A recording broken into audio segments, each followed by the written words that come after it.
السلام داخلين اهو عليكم ورحمة نتفرجوا الله على وبركاته. على دلوقتي البحر، جايلكم وفي فيديو عربيات جديد جميلة على اليمين، من داخل نادي وفي مهندسين، من مكان حاجات كده وحاجات محدش كده، وفي زبالة ناس مش عارفة كتير على تعرفه قدام، في حتى اللي باص مخش نادي كبير. مهندسين. زي ما انت شايف كده، ماشيين ماشيين أول ما ماشيين، تخش ونشوف النادي من هيفتحوا باب في الجراج الاخر. تخش شمال، يلا بينا. تكمل طوالي طوالي طوالي، هتعدي العربيات، هتلاقي زي ما انت شايف مكان تحس انه متبهدل ومكسر. هتكمل شمال زي ما انت شايف، طالع ناحية ايه؟ ناحية البحر.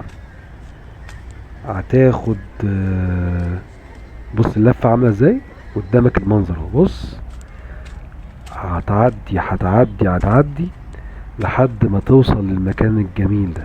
المكان ده هو احلى مكان جوه نادي مهندسين اللي في اسكندريه طبعا.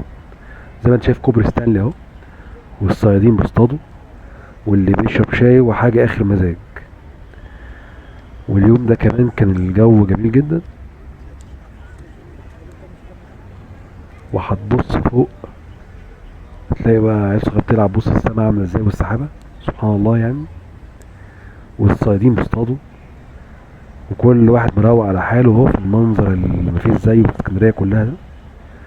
والمنظر زي ما قلنا محدش، ناس كتير تعرفه حتى من اللي بيروحوا نادي ايه، نادي المهندسين. سبحان الله، الجو كان حلو جدا اليوم ده، والشمس حلوه والسحابه حلوه وكل حاجه حلوه.